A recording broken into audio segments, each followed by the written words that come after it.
This is an explanation of the reading from Oxford chapter 14. So this will cover pages 88 to 89. I'm going to walk through and translate this with you, and there'll be certain pauses where you'll be asked to answer some questions or think about grammar as we go. You should have done this already on your own, so you should have translated it once already, and then you can use this as a way to go back through the passage again and check your answers.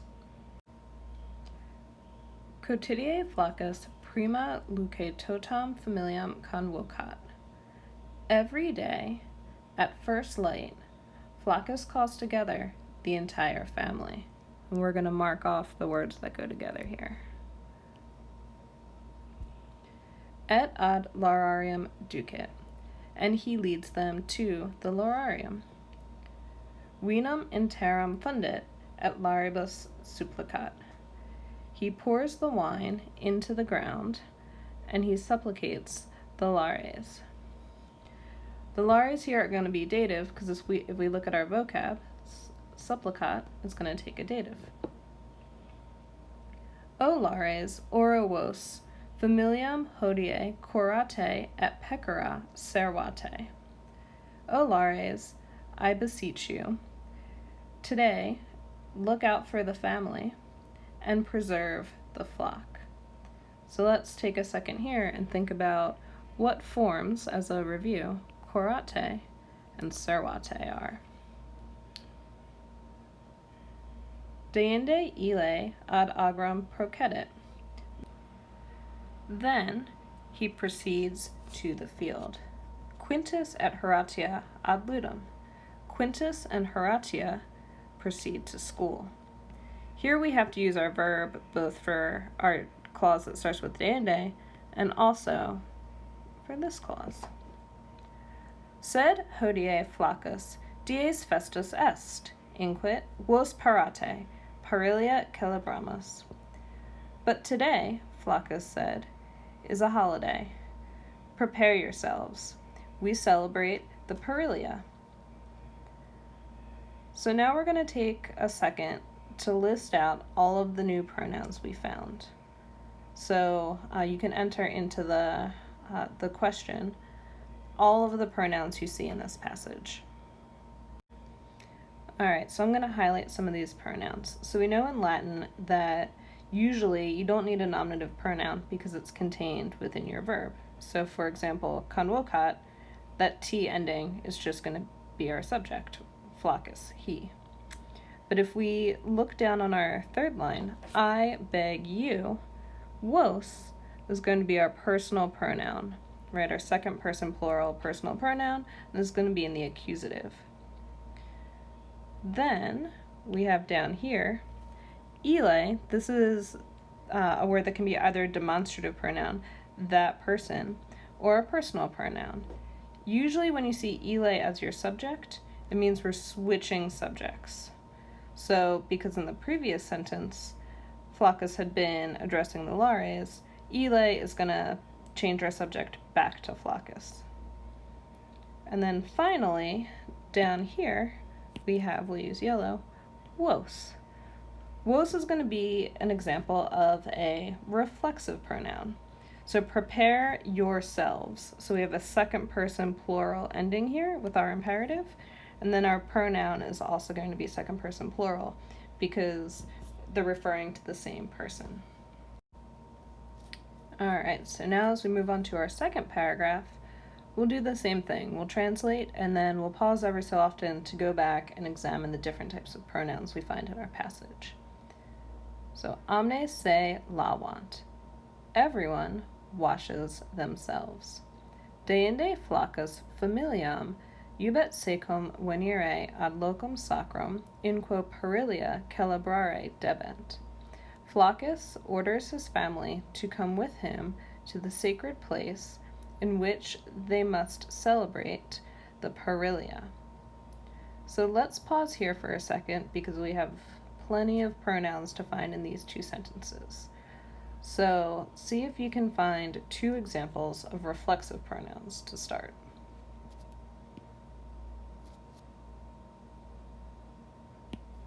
So we've been finding our reflexive pronouns and highlighting them in yellow. So here, say reflexive. Everyone washes themselves. The subject and object are the same. Se cum is also going to be reflexive. So we can write over here that sui, sibi, say are always going to be reflexive. If we had to use a third person pronoun that wasn't reflexive, we would use isaya, id, or ile. So sui, sibi, say, pretty easy because they're always reflexive. The other thing that's nice about these are that they're exactly the same for the singular and the plural. So you really need to only learn one set. And there's no nominative. So we've got our genitive, dative, accusative, and ablative.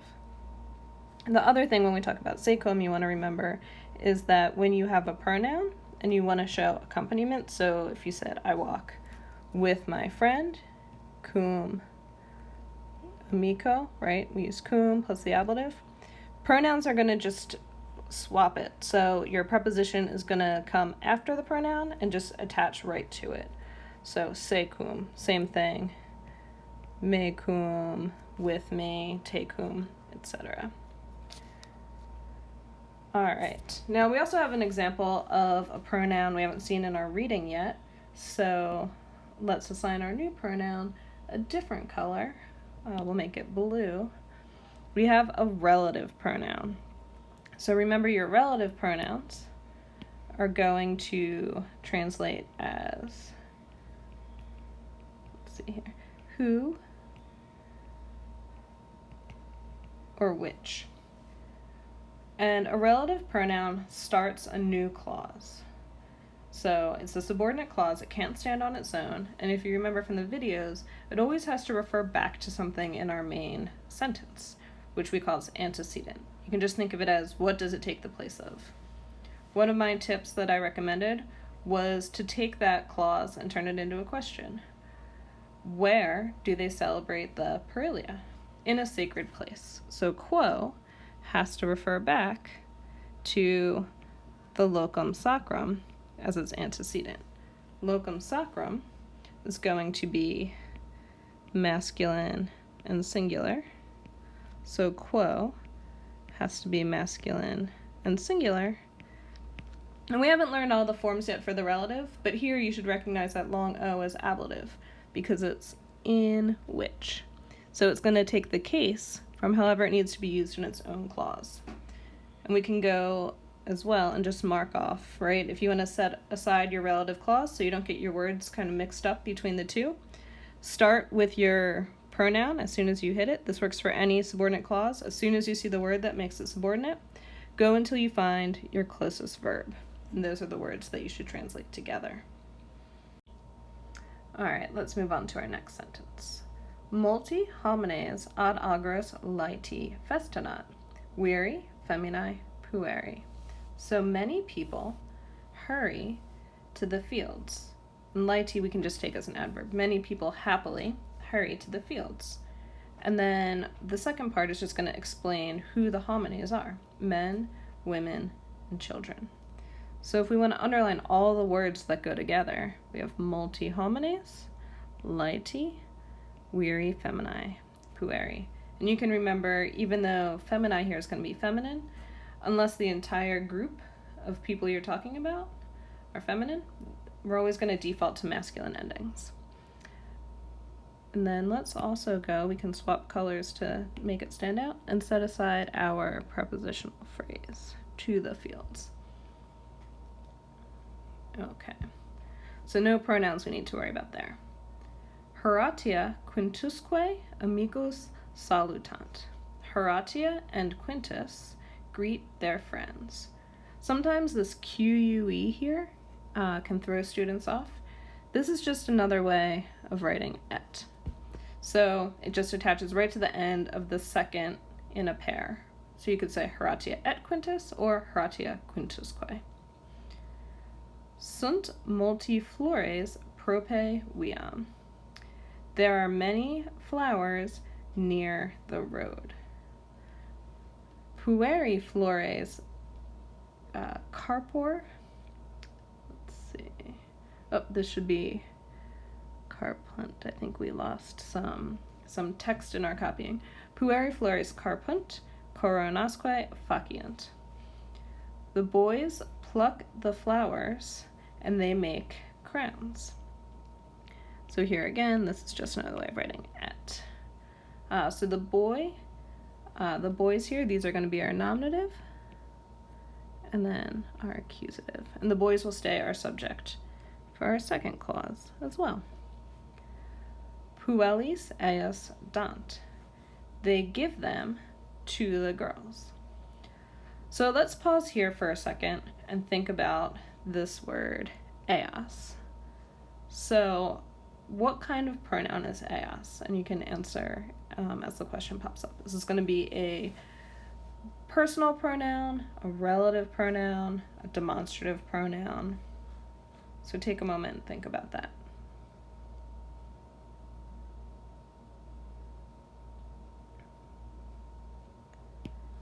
All right, now that you've had a chance to answer, I'm going to highlight this using the green, ellas, as a personal pronoun. Isaiah id is usually not used demonstratively. We would use ile.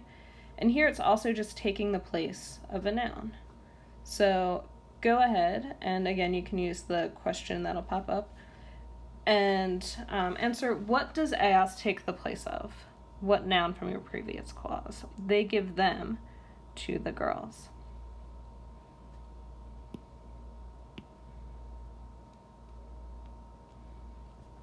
All right, so ellas is going to refer back to coronas. So one way that we can tell is that we have something that's feminine. It's plural. Here it's going to be accusative because it's the object of giving. Our girls will be dative. So again, if you kind of flip this around into a question, what do they give to the girls? You can answer using the information from the previous clauses. They make the crowns out of the flowers, and they give them to the girls. Okay. Tandem ad locum sacrum advenient. At last, they arrive at the sacred place. Put our prepositional phrases together. Omnes taciti manent, dum sacerdos vinum in terram fundit, et pali supplicat. Everyone remains quiet while the priest pours the wine into the ground and supplicates the pali. So again, it's helpful if you mark off your prepositional phrases, because then you know that vinum is your accusative direct object, and in terram is an accusative with a preposition. Let's take a second and answer in the question box. What is your main clause in this sentence? We have a main clause and we have a subordinate clause.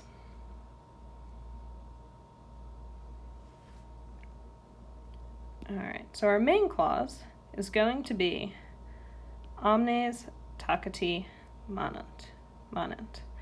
It can stand on its own. They all remain silent. Complete sentence.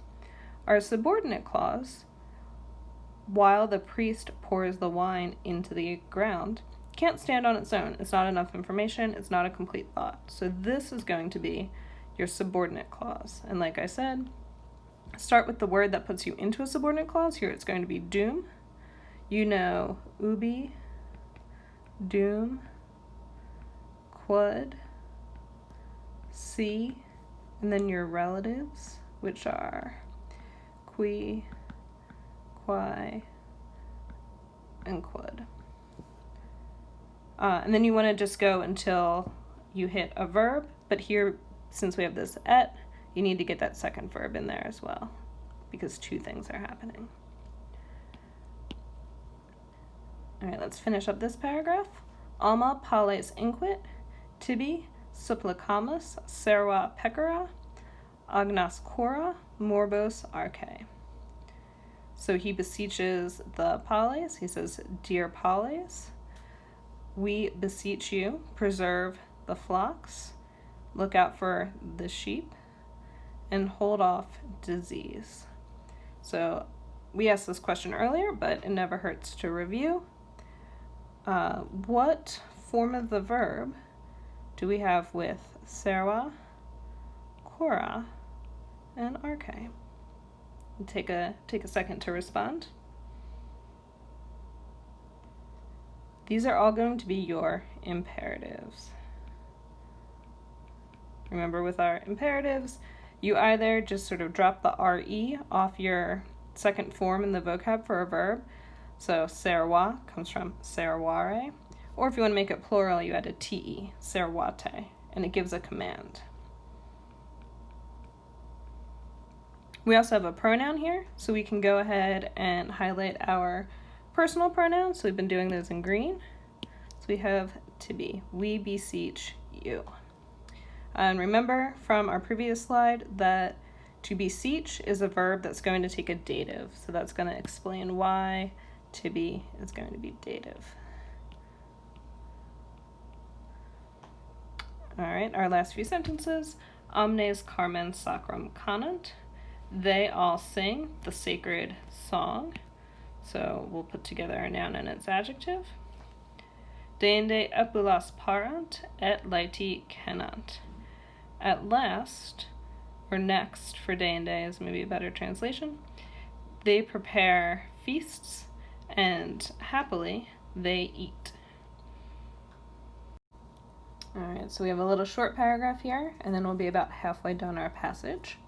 So post epulas ad ludos se parant, juvenes magnus acervos stipulae faciant, acervos accendant, flammae ad caelum ascendunt, juvenes fortiter flammas transiliant, dum ceteri clamat et plaudant. So in this paragraph, we only have one pronoun. So take a second and see if you can find this one pronoun, and you can type your answer into the question box.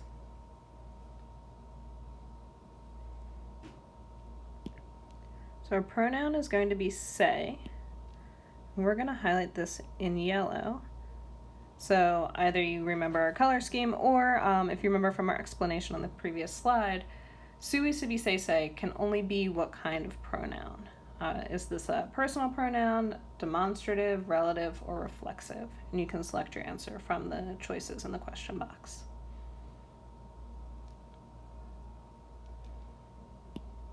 All right, so the answer is going to be that it's reflexive. So it's always the most helpful if you have to answer grammar questions to translate the sentence to help yourself figure out what it's doing in the sentence. But we also know that sui sibi say can only be reflexive. So after the feasts, they prepare themselves for games. So they prepare themselves. The subject and the object here are exactly the same, right? We have a third person plural, and they're the same person. So that's how we know it's reflexive. Juvenes magnos acervos stipulae faciant. The young boys heap up great heaps of straw. So you could say heap up, or you could say they make great heaps of straw, either one. And we're going to mark off, right, the great heaps are our accusative. This is going to be our nominative. And then of straw, our genitive. They then light the heaps of straw on fire, accendant. And the flames, here this is going to be our nominative, ascend up to the sky. The young boys bravely jump over the flames. Right, so here's our nominative, here's our accusative, while the rest shout and clap. So here's another example of a sentence where we have a main clause and a subordinate clause. So now we'll switch the question. Go ahead and type in the question box what the subordinate clause is. Include the conjunction that's going to start your subordinate clause, and then go all the way to the end of the clause where you hit your verbs.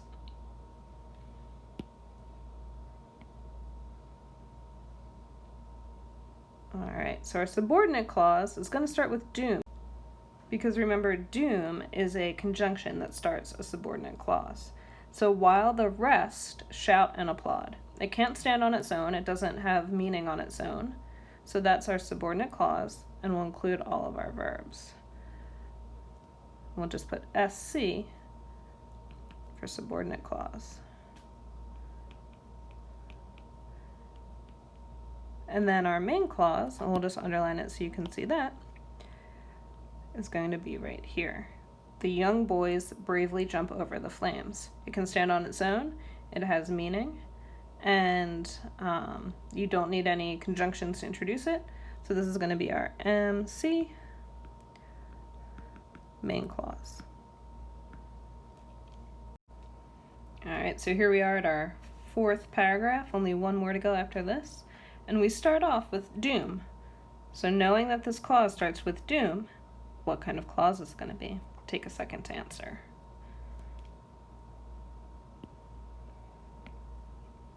You guessed it, a subordinate clause. Doom Quintus Ludus spectat, while Quintus watches the games. It can't stand on its own. It doesn't make any sense on its own. It's introduced by a subordinate conjunction.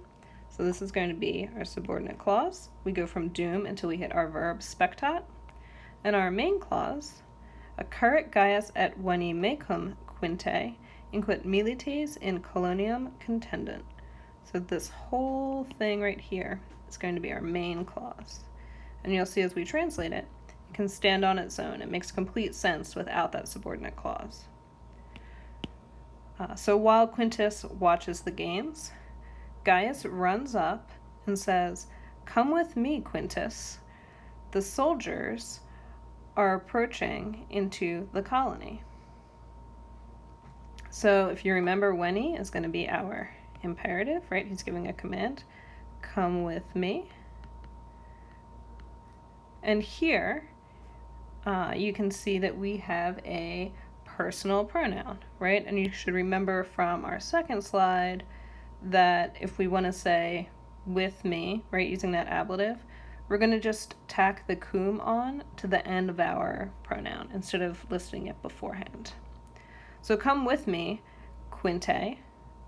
If you're up for an extra challenging review, what case here is Quinte? Take a second and answer in the answer box.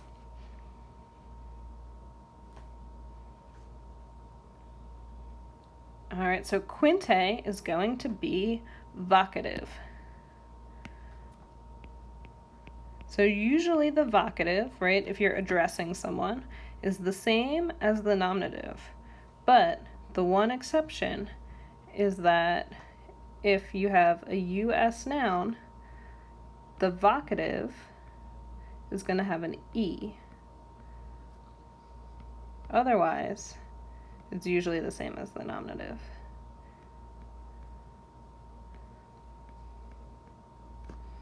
Except, we'll draw an arrow here for this. Okay. And we can mark off our prepositional phrase right here into the colony.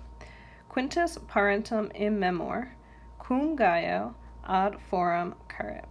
So Quintus, forgetful of his parents. You tend to be forgetful of things in the genitive. So parentum is a little bit tricky. That um ending looks like it wants to be accusative, but parentum is going to be third declension, so that um is actually a genitive plural. So forgetful of his parents, Quintus runs to the forum with Gaius. And here you can see that cum comes in front of the ablative, right? Where with the preposition we put it after.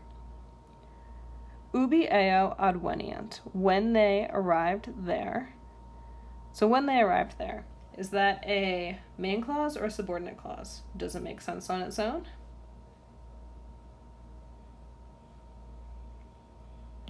You're right, it doesn't make sense on its own. When they arrive there doesn't give us a complete thought. So this is going to be another subordinate clause. And remember, ubi is another one of those words that can introduce subordinate clauses. So we'll underline our main clause here. When they arrived there, the soldiers are already contended, let's say marching, through the forum. Primus venet imperator. First comes the imperator, the commander of the army. Paludamentum purpureum gerit in equo candido vectus exercitum ducit. So we have two main clauses here because et connects main clauses. It's not a subordinate conjunction. So we've got a main clause. Actually got three main clauses. So first comes the imperator, the general, and he is wearing a purple cloak, and he is carried, or vectus you could say riding, on a white horse, and he leads the army. Post eam equitant legati, post eus contendent centuriones militesque gregarii. After him, the legates, the legionary commanders, are riding. After them, so we can kind of underline all these after phrases. After him, after them, the centurions and the common soldiers are marching or are walking. So this is a nominative. Remember, this QUE is like an et. These are also nominative and go together. These are nominative, and we're going to break up our clauses here. All these are our main clauses. We don't have any subordinating conjunctions. So we have two pronouns here, and these are going to be your personal pronouns. Remember, we use isaiah id for our personal pronouns in the third person. So we can go ahead and highlight those. After him, then after them. And then one of the tricks is figuring out who is him. Who do the legates ride after? So him is going to refer, we're going to have to draw a big line here, all the way up to our imperator. So again, if you're translating, you have the imperator comes first, and then we're just told what he's wearing and all of that. After him, so who do the legates ride after? Let's make it a question. They ride after the imperator. So this is going to be masculine singular because imperator is masculine singular. And it's going to be accusative because it comes after post, and post will take an accusative. Same thing for eos. This is going to be masculine and accusative. It's accusative because it comes after post. So who do the centurions and the common soldiers come after? The legates, right? So this has to be plural because that's nominative plural. All right, let's get ready to tackle our last paragraph. Iam multi colonnorum ab agris revenient militesque spectant. Already many, this is going to be our subject,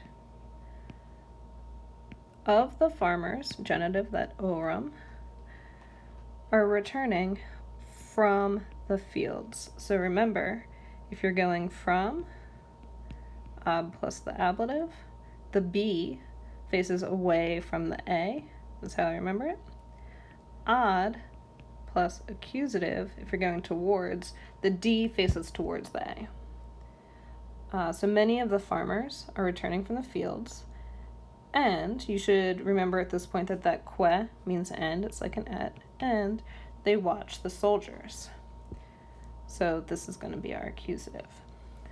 Senex quidam, qui prope quintum stat, ecce inquit, crassus ad bellum procedit, homo putitus.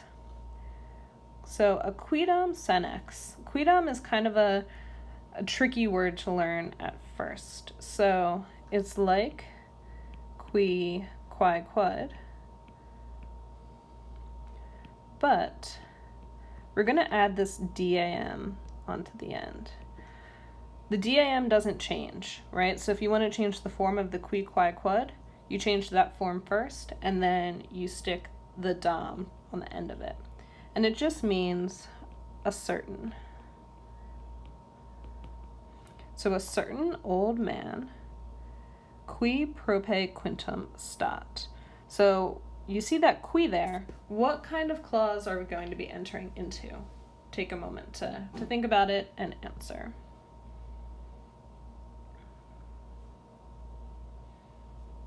You guessed it, a relative clause. And a relative clause is a kind of subordinate clause. So we've been making our subordinate clauses red. And then they usually come kind of in between your main clause. So you go from your qui to your verb, stat, and then this is the main clause, and then everything on the other side is also part of your main clause. So it's helpful to mark these off because you don't want to be pulling words from different clauses into sections where they don't belong. It'll mess up your translation. You want to keep them within the clause that they go with. So a certain old man, qui, who. So let's see, we were making our relatives blue, so we'll highlight that. And this is masculine, singular, and it refers back to the old man. That's his antecedent. A certain old man who, and remember, relative clause just gives us more information about the old man, who is standing near Quintus. And the qui here is going to be nominative because that's the case it needs to be within that clause. A certain old man who is standing near Quintus says, okay, look, Crassus is proceeding to war, ad bellum. He is a rotten man, homo putidus. Homo putidus is going to refer back to Crassus here. All right, populum Romanum non curat. He, Crassus is still our subject, does not care about the Roman people. Nihi cupit nisi suam gloriam augere. He cares about nothing, or he desires nothing, cupit nihil, except nisi, to increase his own glory. So, suam gloriam. So we're going to pause here for a few different kinds of questions. So the first one is suam. What type of adjective is suam here? We have our personal adjectives you've learned and our reflexive ones. So is suam reflexive or personal?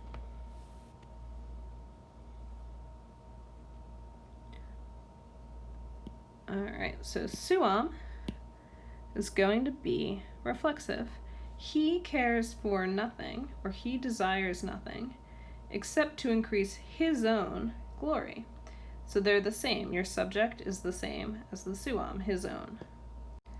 Another good trick to remember is that just like sui, sibi, sese can only be reflexive, suam is always going to be reflexive. All right, so moving on to our next question. Oh, and I'll say suam here is an adjective, right? So sui, sibi, sese is our reflexive pronoun.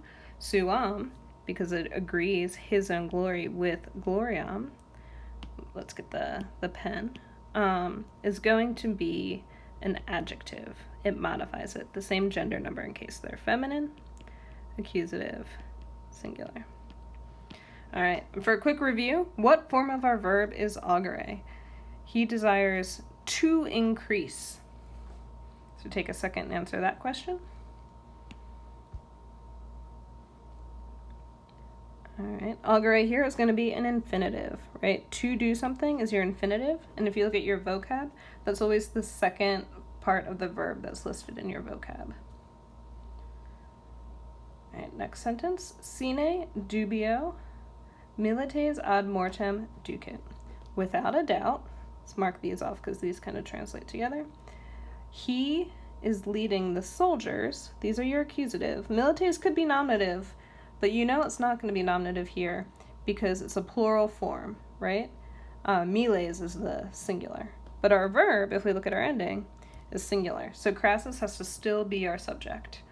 Without a doubt, he is leading the soldiers ad mortem, to death. In terram, another prepositional phrase, inspuit et domum abit. He spits onto the ground. So now our subject has switched back, right? We're done with our quotes. So Crassus isn't our subject. The old man becomes our subject again. The old man spits onto the ground and he returns home. And we'll just write up here so we remember the old man is our subject. Mox novissimi militum praetereant, colonique domum redeant. So soon, the last of the soldiers are passing by. So militum, right, again, that looks like it could be an accusative, but if you remember that miles militis is third declension, because of that is in the genitive, militum is going to be a genitive plural. So that in the third declension is genitive plural. So soon, the last of the soldiers are passing by, and, here's this QUE by now, and the farmers return home. Sed Quintus plura videre cupit. But Quintus desires to see more. So remember, we saw this with cupit augere. You use an infinitive with cupeo. So he desires to see. Then here's a good review question. What gender, number, and case is plura going to be? Take a minute and answer to the side.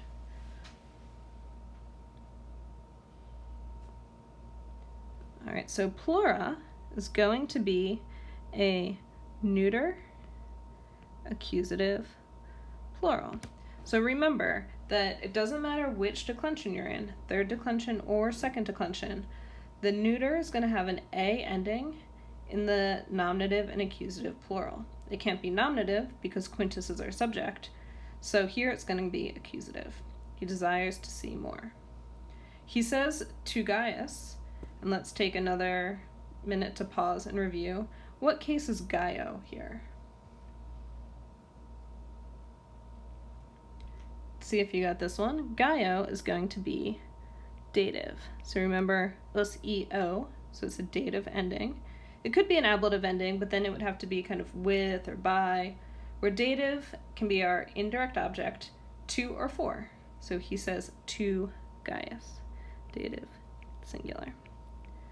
Come on, remember our imperative here, and he hurries after the soldiers.